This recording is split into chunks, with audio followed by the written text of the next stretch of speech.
Assalamualaikum warahmatullahi wabarakatuh. Alhamdulillahirabbil alamin wa bihi nasta'inu ala umuri dunya waddin. Asyhadu an la ilaha illallah wahdahu la syarika lah wa asyhadu anna Muhammadan abduhu wa rasuluhu wa la nabiyya ba'dahu. Allahumma shalli wa sallim ala nabiyyina Muhammadin wa alihi washabbihi wasallim. Allahumma subhanaka la ilma lana illa ma 'allamtana wa 'allimna ma yanfa'una wa zidna ilman. Allahumma rabbana atina fid dunya hasanah wa fil akhirati hasanah wa qina adzabannar. Amin ya rabbal alamin. Bapak sekalian yang dimuliakan Allah Subhanahu wa taala, hari ini kita akan melanjutkan kajian kita nomor hadis 398 dari kitab Al-Adab Al-Mufrad yang disusun hadis-hadisnya oleh Al-Imam Al-Bukhari rahimahullah ta'ala. Hadis hari ini temanya adalah hijratul muslim. Hijratul muslim itu artinya adalah hijrah. Apa hijrah itu? Menjauh. Hijrah itu menjauh. Hijratul muslim artinya seorang muslim menjauh dari saudaranya. Itu gimana hukumnya dan bagaimana cara mengkafaratinya atau mengkafaratinya. Pada dasarnya ukhuwah itu adalah nikmat. Persahabatan itu pada dasarnya adalah berkah. Ya, ukhuwah itu, persahabatan itu adalah sebuah keberkahan dari Allah Subhanahu wa taala. Maka kalau ada yang merusaknya, berarti dia telah mengizinkan Allah untuk mencabut berkah itu. Sahabat itu berkah, berukhuwah itu berkah. Maka kalau ada satu orang yang memutuskannya, itu tandanya dia mencabut berkah Allah Subhanahu wa taala. Yang pertama, yang kedua itu juga menjadi dosa. Menjadi dosa bagi orang yang melakukannya. Tetapi diizinkan dalam kondisi tertentu. Menjauh dari seseorang itu diizinkan dalam kondisi tertentu dan dalam batas waktu tertentu. Maka bagaimana upaya kita untuk menjaga keberkahan dari ukhuwah, keberkahan dari persahabatan, keberkahan dari pertemanan itu tetap kita jaga. Untuk itu kenapa Al-Quran di dalam surat Al-Humazah itu menjaga betul jangan sampai ada orang yang tersinggung atau tersakiti hatinya meskipun hanya dengan gerakan isyarat mata. Wailun likulli humazatin lumazah. Celakalah orang yang humazah lumazah. Humazah itu adalah orang yang menyinggung orang lain dengan isyarat lidahnya. Humazah. Kalau lumazah itu orang yang menyinggung dengan hanya lirikan mata saja. Jadi Allah menyebut celakalah orang yang menyakiti ataupun membuat tidak nyaman dengan lisannya dan dengan isyarat matanya. Jadi mata kita gini aja, itu jadi dosa. Kalau itu niatnya adalah meremehkan ataupun mengecilkan seseorang. Ya. Kenapa? Karena Allah ingin menjaga pilar-pilar atau bangunan-bangunan struktur masyarakat muslim itu tidak retak dan tidak rusak. Sehingga menghukum perbuatan yang sangat paling kecilnya supaya tidak merobohkan yang besarnya ini. Meskipun hanya dengan isyarat mata. Kita mau memojokkan seseorang atau kita mau menyakiti seseorang, tidak perlu pakai lisan, pakai mata pun menjadi dosa. Atau ada orang misalkan tugas duit itu, saya tahu.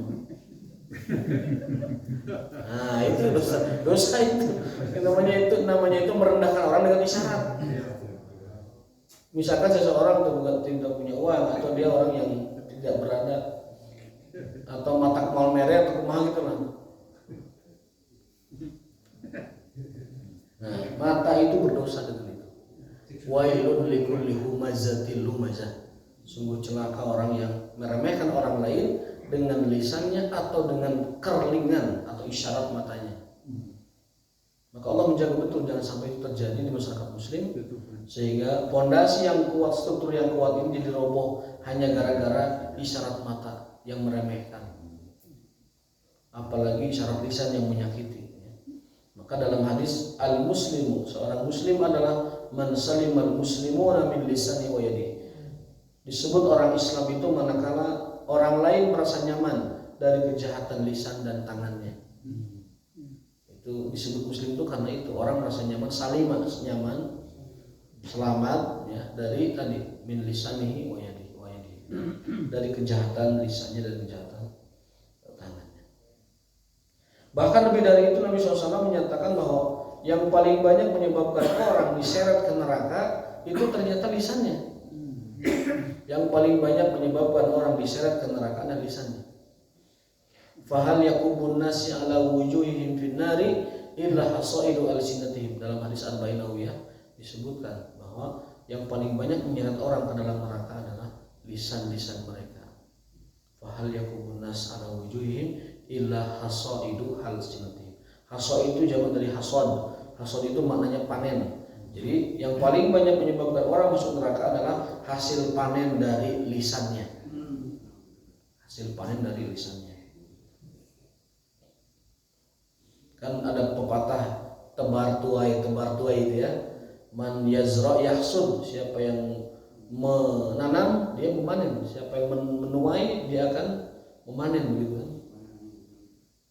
Tebar tuai. Jadi orang tuh begitu, dia menebarkan lisannya, nanti dia akan menuai panennya. Maka bahasa Nabi luar biasa itu. Paling banyak orang menyeret di neraka adalah panen dari lisan-lisannya. Maka jangan sampai kita di akhirat panen dengan lisan. Untuk itulah Islam menyeimbangkan supaya lisan kita ini bermanfaat. Ada yang namanya dengan zikrullah, zikran katsira, dengan memperbanyak zikir kepada Allah, zikir yang tidak terbatas.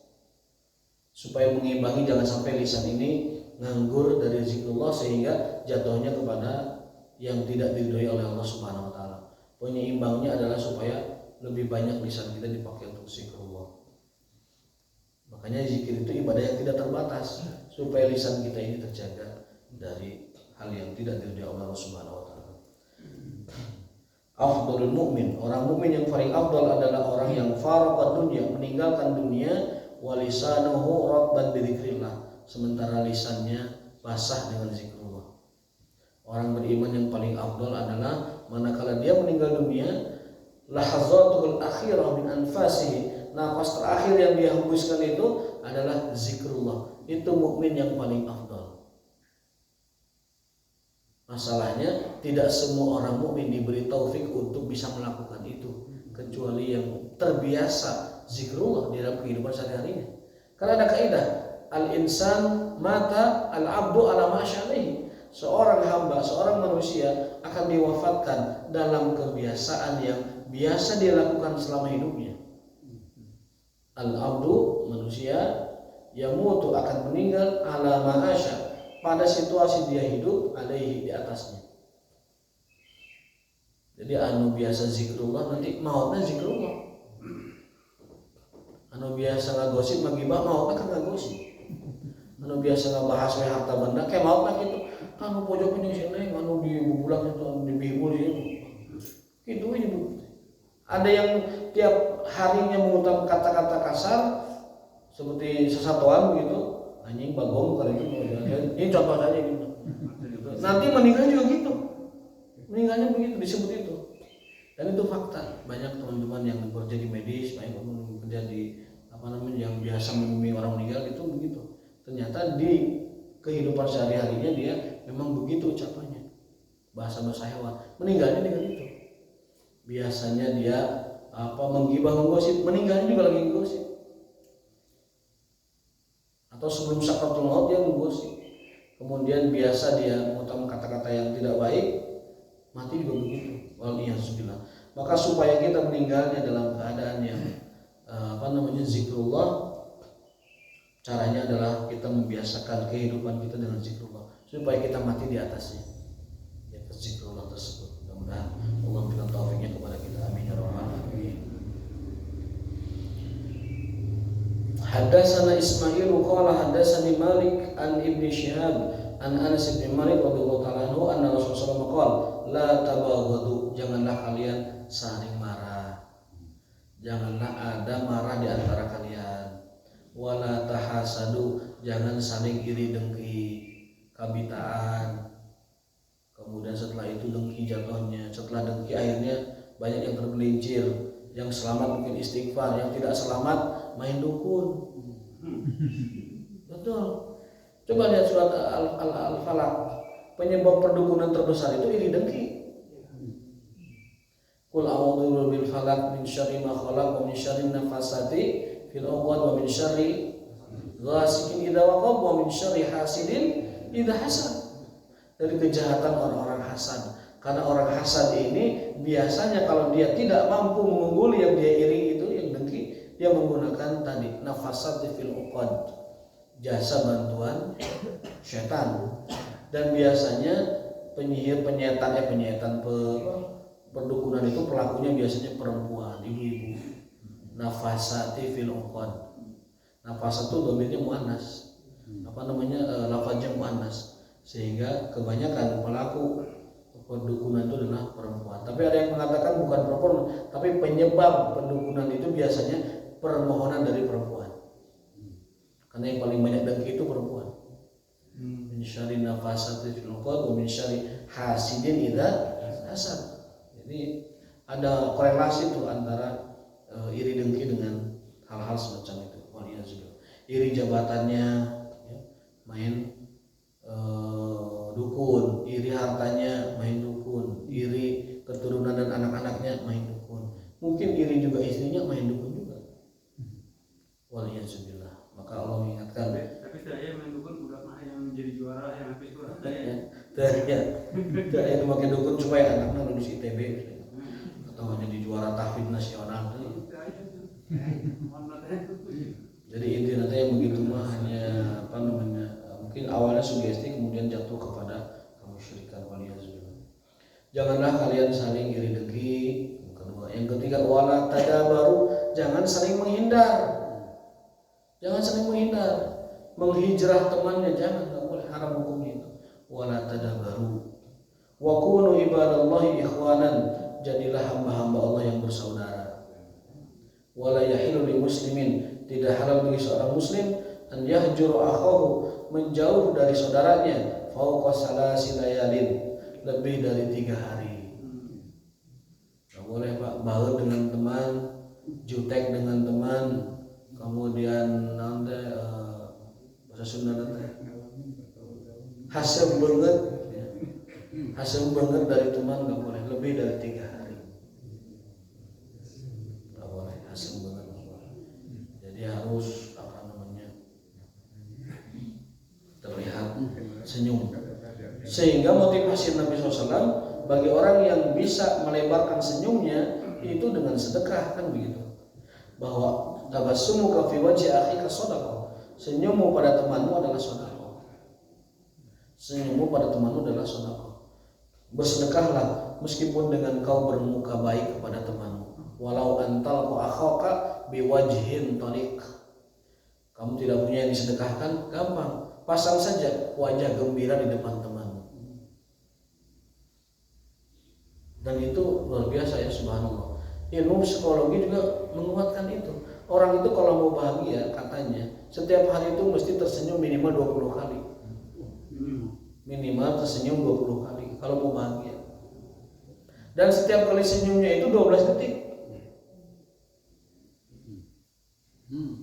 Tapi ya ulah sasaran salah ya, disenyumin terus kaplok ya sewajarnya. Itu mah hanya teori kan, penemuan orang, penelitian begitu. Kalau mau sehat, mau gembira, mau bahagia, mau merasa hidup lebih baik ya, itu usahakan tersenyum minimal 20 kali dalam sehari, dan setiap kali senyumnya itu pertahankan 10 sampai 12 detik. Itu Nabi SAW sudah menyatakan jauh-jauh hari ya, tabassumuka fi wajhi akhika shadaqah, sedekah ya. Dan Nabi pernah ditegur bermuka masam kepada orang-orang kan gitu. Abasa wa tawalla an ja'ahul a'ma wa ma yudrika la'allahu yazakka aw yazakkaru fatanfa'u dzikra amma man istaghna fa anta lahu tasadda dan seterusnya. Allah mengisahkan bahwa Muhammad pernah bermuka masam ketika datang padanya seorang buta. Padahal bisa jadi yang buta itu yang akan menerima dakwahnya. Tapi Nabi sebagai manusia ingin dong dakwahnya itu diikuti oleh gegeden-gegeden. Cik atuh datang tanya Abu Jahal kayak gitu. Abu Sufyan, Abu Lahab, nah Sumayyah ya. Kemudian si Utbah, si Walid dikadari teh eta. Ai datang teh anu teu tiasa ninggal Abdullah bin Umi Maktum. Ya Rasul teh selaku manusia, aduh anu kieu mah balik gitu ge. Bareng paning, kieu mah gampang kieu mah. Teu kudu dibebejaan ku akhirat kan kieu mah nurutan biasana mah gitu. Diajak kopi jadi kok kieu mah. Lah bala-bala tidur paling kieu mah. Bala-bala tidur jeung gehu kopi we sagelas gampang kieu mah.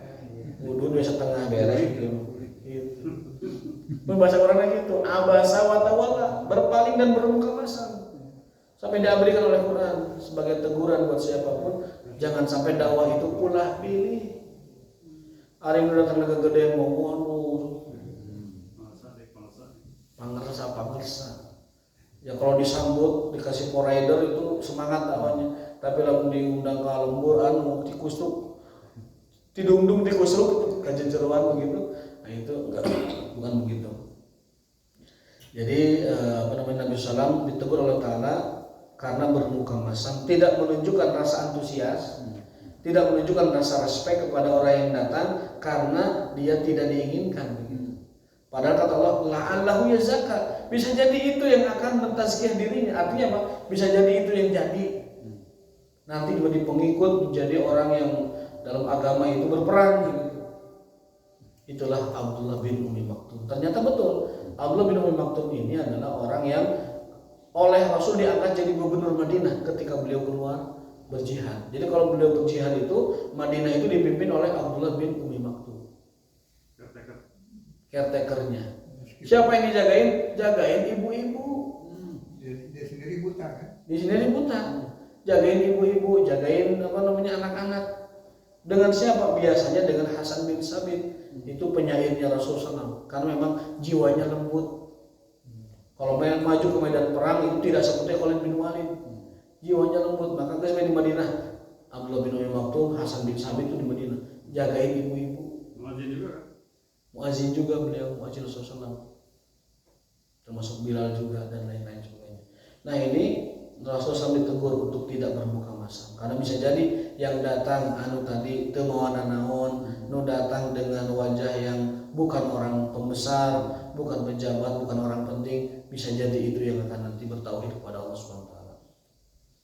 Ya, tetapi Nabi Muhammad sebagai manusia, fa anta lahu tasoda, kalau kegedean tasoda teh. Wah, fokus gitu, antusias. Mengerahkan fokusnya begitu. Ternyata itu bukanlah sikap yang benar.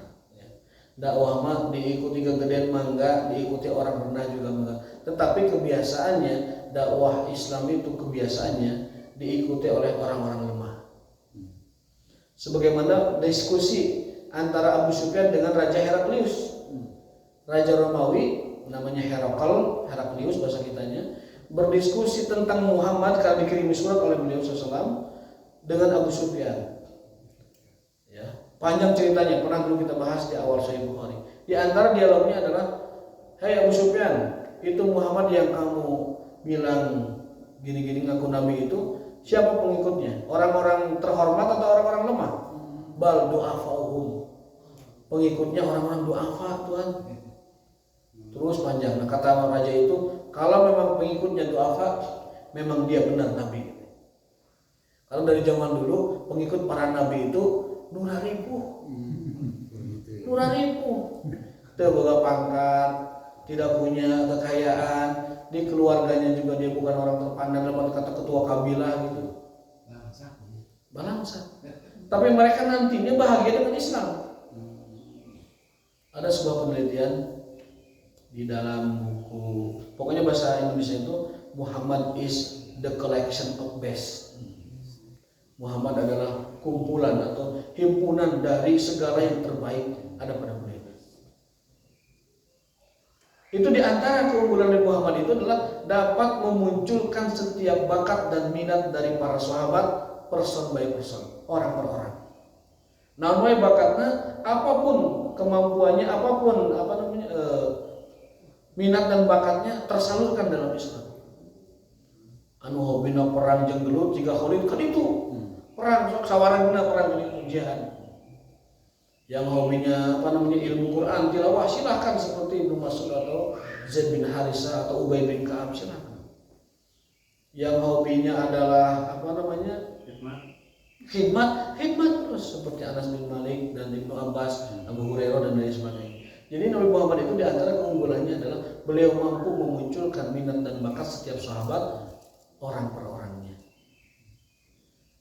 Dan itu pula katanya yang diadopsi oleh Harvard University. Kelebihan Harvard itu adalah bagaimana memunculkan bakat dan minat setiap mahasiswa tanpa harus terus menggurui nyuapan ku ilmu dan pengetahuan. Kan mulai diurang disuapan terus ku guru teh, jadi ngawur hubut pacokan kan gitu. Kalau di sana enggak, gimana mengembangkan bakat dan minat setiap anak didiknya supaya menjadi masing-masing individu itu karakter dan kemampuannya berbeda-beda. Maka jadilah tumbuh orang-orang yang saat sekarang menguasai dunia secara finansial, menguasai dunia secara politik dan sebagainya. Itu Nabi Muhammad SAW telah mengajarkannya kepada kita bagaimana kita ini memunculkan setiap orang itu bakat dan minat. Artinya setiap orang bisa punya peran dalam agamanya. Setiap orang bisa punya peran. Anu peran dengan saukur nyaksian unggul kegiatan ayat naon. Ngolotan unggul teu naon, jadi kolotan ge bagja. Udah mah gitu, yang bisanya cuma ngomentari dari jauh, tapi komentar positif ya, nggak apa-apa. Nula lajuan mau supaya kita mana, masa Quran ayah ngumpul tak gitu, sudah mending dalam kegiatan itu. Jadi jangan sampai tidak punya peran sama sekali. Minimal ngicip atau gitu kan. Jadi ada perannya itu ada. Nabi Muhammad SAW berhasil menumbuhkan minat dan bakat setiap sahabat di dalam kehidupan mereka, sehingga menjadi manusia unggul. Bilal, apa coba harganya Bilal ketika di masa Quraisy? Nggak ada. Ngan saukur ngangon kuda, kemudian kadang dicarekan, dijebredan kan begitu. Tapi setelah masuk Islam, subhanallah, menjadi orang yang lebih mulia dari tuan-tuannya. Dijaminkan surga karena syukrul wudu, sunnahnya itu menunaikan sunnah sholat syukrul wudu, dan menjadi orang yang sangat terhormat, dekat dengan Rasul sallallahu alaihi wasallam. Ibnu Mas'ud itu ngangon domba kerjaannya, sampai Abu Jahal menyebutnya ya ruwaiyal ghanam, hei pengangon domba yang kecil, karena Ibnu Mas'ud itu orang yang paling kecil di sahabat, kurus sekali.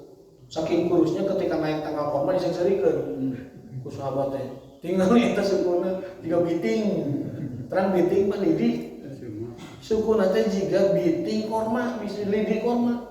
Kata Nabi SAW, kalian jangan ngatain dia. Itu kalau ditimbang kakinya itu dengan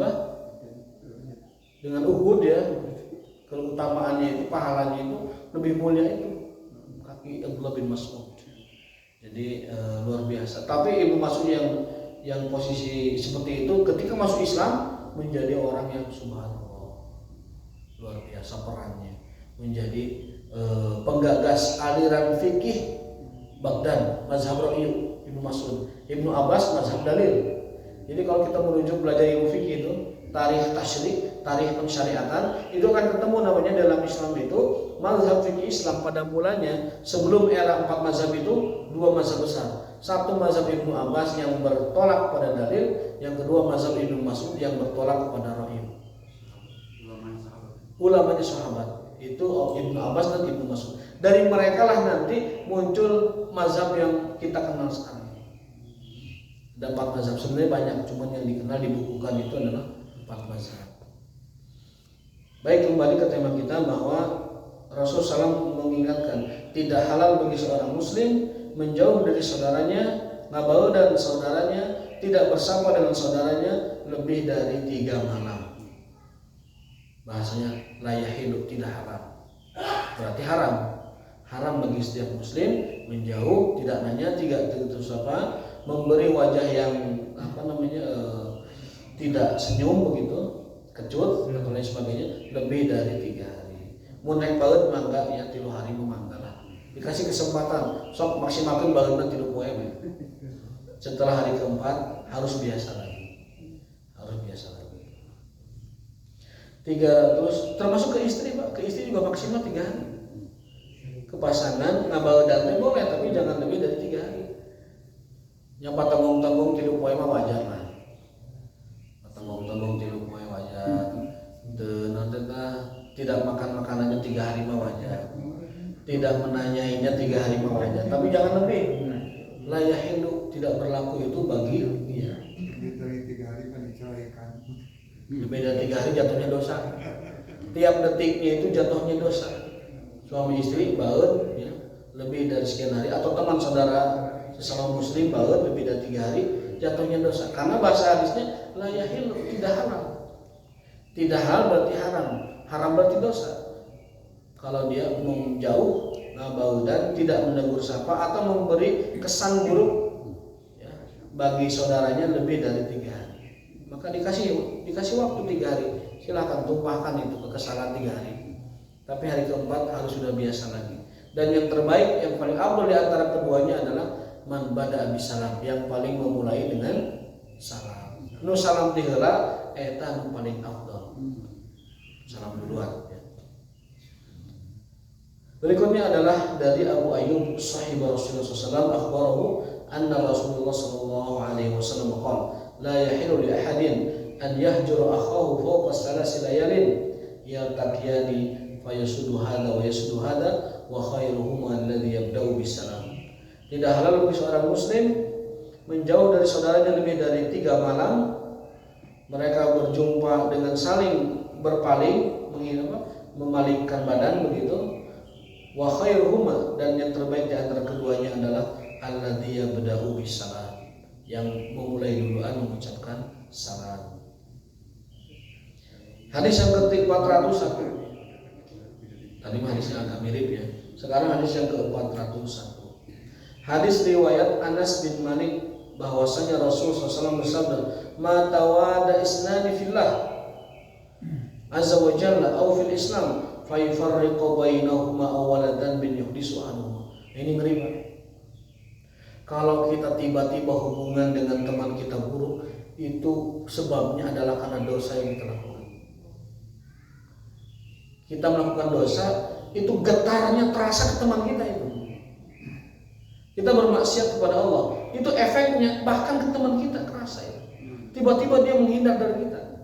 Tiba-tiba dia tidak mau bertegur sapa dengan sebiasanya gitu. Itu kata Nabi SAW, awaladan bin yuhdisu anhum. Pasti salah seorang di antara keduanya itu ada yang bermaksiat kepada Allah. 2 orang muslim bersahabat. Tiba-tiba salah satunya ini agak kurang hangat. Itu kata Rasul, salah satunya itu ada yang berdosa itu. Waliyahzubillah. Enggak ada teorinya, tapi begitu faktanya. Kata Nabi SAW. Ma tawadda isnani, tidak ada orang yang saling cinta karena Allah. Fayufariqu, tiba-tiba ada sesuatu masalah gitu. Tiba-tiba tidak hangat, tidak akrab, atau tidak bertegur sapa. Pokoknya dengarin we kasih eta. Sebabnya adalah dan bin yuhdisuhu, karena ada dosa maksiat yang dilakukan. Memang terasa Pak, kita kalau sudah maksiat, tiba-tiba dengan teman akrab kita tuh, dia tuh ada beda gitu. Ada beda. Kita maksiatnya di mana gitu. Ke teman-teman kita tuh ada beda dengan dia. Nah, saya tapi jadi gini. Nah, itu nanya, nah itu salam-salam aja. Nah, kalau lewat wae, berarti itu ada dosa yang ahadun, salah satu dari keduanya kata Rasul melakukan maksiat. Mudah-mudahan kita bukan termasuk orang-orang yang karena maksiat-maksiat kita orang menjauh dari kita ya. Jangan sampai begitu. Awaladan bin yuhdisuhu ahadun. Itulah efek dosa bagi orang lain. Jadi dosa itu bukan hanya berefek pada pelakunya, tapi dosa itu berefek juga kepada orang lain. Dulu kita teringat ada kisah di zaman Bani Israel ya. Seorang Di zaman Bani Israel pernah terjadi paceklik, tidak turun hujan berbulan-bulan. Nabi Musa sudah istisqa 3 kali, nggak turun juga. Nabi istisqa nggak turun, gimana ceritanya? Nabi sudah meminta kepada Allah, tidak turun juga. Akhirnya karena Musa itu kan punya keistimewaan dan gelar dia itu adalah Kalimullah, orang yang dapat bercakap langsung dengan Allah, itu Nabi Musa. Gelarnya Kalimullah. Gimana ayatnya? Wa kallamallahu Musa taklima dalam Al-Quran. Dan Allah berdialog, berkomunikasi dengan Musa taklima, secara langsung. Nabi Musa itu punya keistimewaan dapat berdialog, bercakap, berngobrol langsung dengan Allah SWT. Taklima, secara langsung. Ketika permohonan tidak diterima, Nabi Musa sebagai manusia ya sedikit mempertanyakan, protes lagi. Ya Allah, aku sudah beristisqa, kenapa tidak turun hujan juga? Kata Allah Ta'ala, hai Musa, periksa di umatmu itu ada seseorang, dia telah bermaksiat kepadaku 40 tahun lamanya. Ada di antara kamu itu yang ngumpul istisqa itu satu orang hamba Allah yang bermaksiat sudah 40 tahun. Nabi Musa umumkan tuh hari pertama, pala wargi sadayana, urang tos kadoa sadayana dia. Kedah nama turun hujan dia teh, nanti turun-turun. Kata Tuhan saya, ada di antara kita yang bermaksiat kepadanya 40 tahun, belum bertaubat. Hari kedua gitu lagi, hari ketiga dalam riwayatnya itu ada seorang pemuda, bapak-bapak menggerakkan ininya mah, sorbannya diginikan. Lalu dia mengucapkan sebuah doa, ya Allah, ana dzakar rajul, akulah orang itu. Wa anal ana tubtu ilaik, dan hari ini aku menyatakan taubat kembali kepadamu. Ampunilah aku. Tiba-tiba itu awan dari berbagai penjuru itu ngumpul ke tengah, turun hujan. Nabi Musa lagi-lagi bertanya, ya Allah, kau turunkan hujan akhirnya. Kata Allah, sahabatmu yang mendurhakai 40 tahun itu sudah bertaubat, makanya kau turunkan hujan. Nabi Musa bertanya, siapa gerangan ya Allah, anak itu apa pemuda itu? Kata Allah Ta'ala, hei Musa, apa urusanmu dengan dia? Ketika dia banyak berdosa kepadaku 40 tahun, aku tidak pernah memberitahumu tentang itu. Masa sekarang dia sudah bertobat, aku kasih tahu kamu? Gitu. Jadi Allah itu punya sifat sitir, melindungi, menutupi dosa. Yuhibbu sitra, suka apabila dosa dan aib itu tetap tertutup gitu. Allah itu maha menutupi dosa. Allah itu maha menutupi aib, jangan dibongkar-bongkar lagi. Kita pernah berdosa, kita pernah salah, jangan pernah ceritakan pada siapapun. Kita punya aib, kita punya kehidupan yang mungkin tidak baik-baik saja dulu. Tolong jangan pernah ceritakan pada siapapun. Karena Allah itu punya sifat sitir, melindungi dan menutupi aib dan kesalahan kita. Yuhibbu sitra, dan Allah suka apabila rahasia itu tetap terjaga, tidak diketahui oleh siapapun kecuali pelaku dan Allah Subhanahu wa Ta'ala. Kita mah trennya gak begitu, Pak. Mun pernah berdosa teh urang mah agul. Tapi yang tambah tempat aing mabuk dia. Tadi dinya tambah orang pernah ku awewe diajak tapi nolak segala macam. Ayo buat hikmah masih silakan, tapi jangan sebutkan dosanya. Tambah ulah dia. Pokoknya tempat orang ngomong kawe geus kayu. Ya? Bangga dengan dosa. Maka Nabi mengancam orang yang bangga dengan dosa tidak akan diampuni, kan gitu. Kullu ummati mu'afa, setiap umatku itu dimaafkan. Ilal mujahirun, kecuali yang bangga dengan dosanya.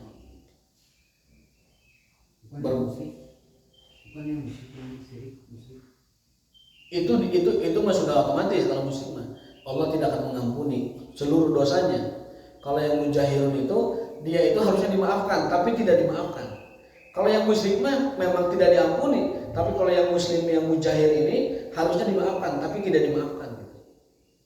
Perbedaannya di situ. Kalau musyrik itu sudah otomatis tidak diampuni gitu. Kalau muslim ini Dia itu harusnya dimaafkan gitu, karena umat Islam itu jatahnya dimaafkan, tapi karena dia bangga dengan dosanya tidak jadi dimaafkannya. Kalau musyrik sudah otomatis tidak dimaafkan, tidak kompromi. Kalau yang muslim ini selama dia tidak anggun, tidak bangga dengan dosanya, dia tidak akan dimaafkan. Nah, hadisnya begitu, kullu ummati mu'afa, setiap umatku itu dimaafkan, illal mujahirun, kecuali orang yang bangga dengan dosanya. Akhirnya para artis bangga dengan dosa. Lihat podcast itu. Saya pernah melayani si Anu, saya pernah melayani pejabat, saya pernah melakukan ini. Nauzubillah. Podcast, bahkan mungkin ada yang sudah masuk ke televisian juga mengakui perbuatan dan lain sebagainya. Nauzubillah. Jangan sampai lah. Kita mau berdosa, ya berdosa nggak apa-apa lah, nauzubillah. Tetapi jangan sampai menceritakan dan membanggakan dosa itu. Nabi sendiri ketika ada orang yang mengaku zina kan berpaling. Mana itu lah ngomong gitu atau tobat mereka Allah nggak gitu. Umar juga sama. Wahai Umar, ada seseorang di sana yang melakukan maksiat, minum khamar segala macam. Umar berpaling. Aing teh yang apa lu itu bahasa? Ulah dibejakan ke saya. Suruh tobat bae. Lamun geus nyampe ke saya urusana, saya kudu menegakkan hukum. Begitu. Jadi konsep dalam Islam itu hindarkan orang dari pemidanaan sebisa mungkin. Suruh taubat kepada Allah. Yang zina suruh taubat kepada Allah. Yang khamar suruh taubat kepada Allah. Yang maksiat suruh taubat kepada Allah. Karena kalau sudah nyampe ke ulil amri, itu wajib ditegakkan hukumnya, tidak ada kompromi. Maka dalam sebuah riwayat sebutkan jagalah atau peliharalah saudaramu dengan tidak melaporkan aib dan kesalahannya kepada ulil amri. Kalau sudah ke ulil amri, itu sudah harus tegakkan hukumnya. Dan banyak cerita seperti itu. Baik, kita lanjutkan bahwasanya dari dalam hadis ini Rasulullah SAW berpesan bahwasanya kalau ada dua orang yang tiba-tiba hubungannya tidak harmonis, hubungannya tidak hangat, tidak baik, itu penyebabnya adalah karena dzambin yuhdisu, ada dosa yang dilakukan di antara kedua orang tersebut. Yang terakhir, ya. Tadi yang boleh kita menjauhi saudara kita itu apa aja di antaranya bahwa dia itu melanggar Allah Subhanahu Wa Taala. Karena orang itu Dia melanggar Allah, artinya dia bermaksiat, dia melakukan kemusyrikan, dia melakukan kemaksiatan, perbuatan fasik. Kita menghindar. Karena menghindar kepada dia itu bukan menghindar orangnya, menghindar dari perbuatannya.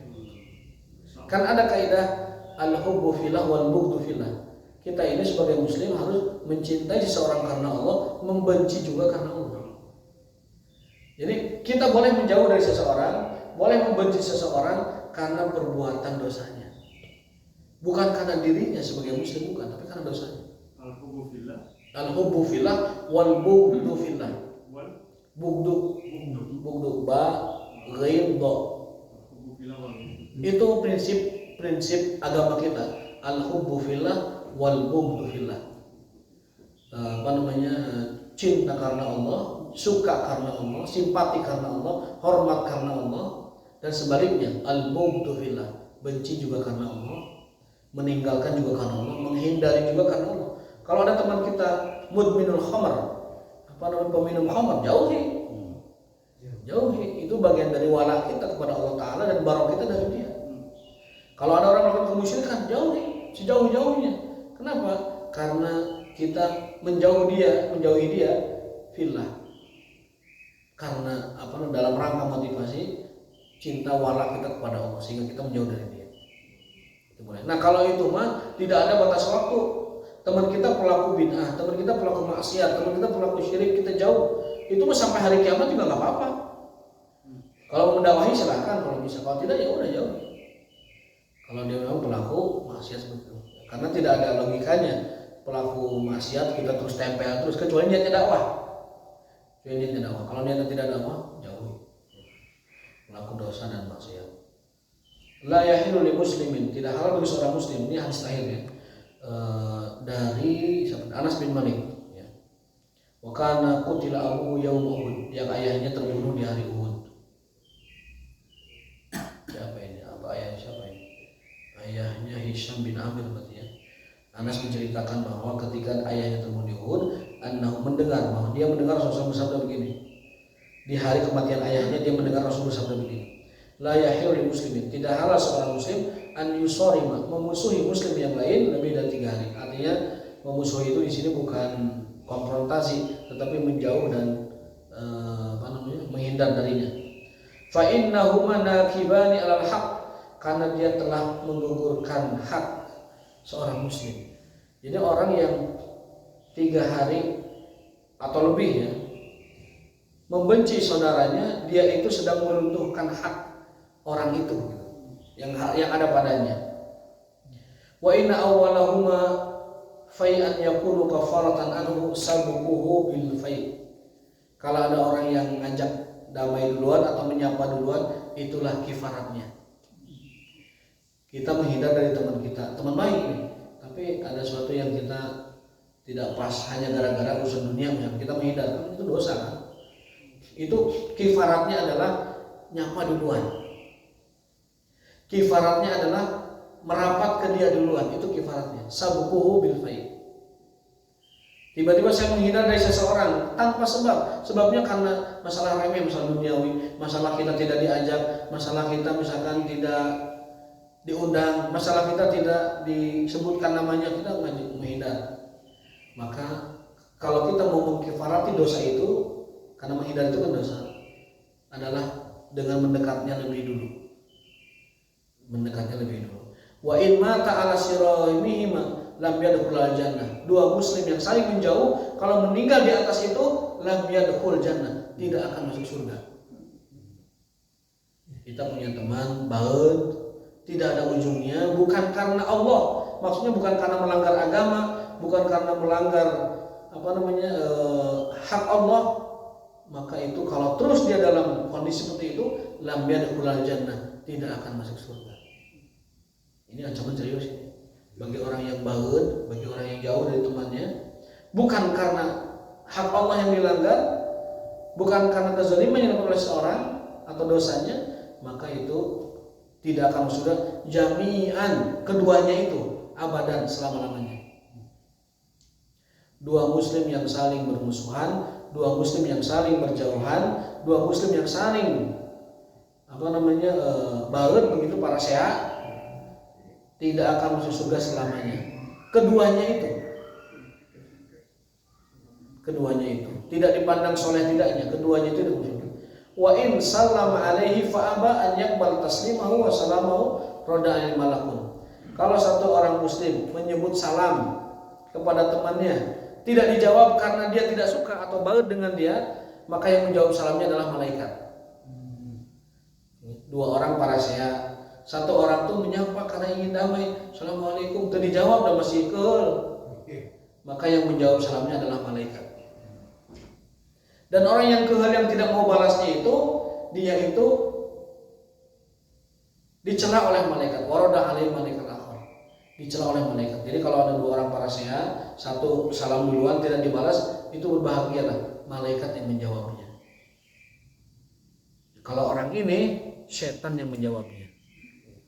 Waliyazubillah, mudah-mudahan jangan sampai kita ada pasea, ada gesekan, ada permusuhan yang belum sempat kita mintai maafnya, mintai kehalalannya, maka sebaiknya dari sekarang jangan sampai sesuai hadis Nabi ini, dua orang yang bermusuhan sama muslim para sehat tidak damai-damai, maka tidak akan masuk surga kedua-duanya.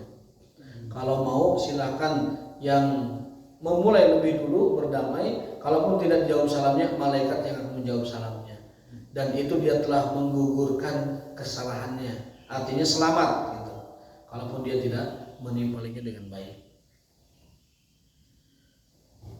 Nah ini hadis terakhir ya, mudah-mudahan memberikan kita faedah dan manfaat agar menjaga persahabatan dan ukhuwah ini, karena persahabatan dan ukhuwah yang kita jalani sekarang itu adalah keberkahan dari Allah Subhanahu wa taala. Mudah-mudahan keberkahan ukhuwah, keberkahan pertemanan, persahabatan, keberkahan ngumpulnya di masjid antar jamaah mudah-mudahan menjadi wasilah kebaikan. Amin ya rabbal alamin.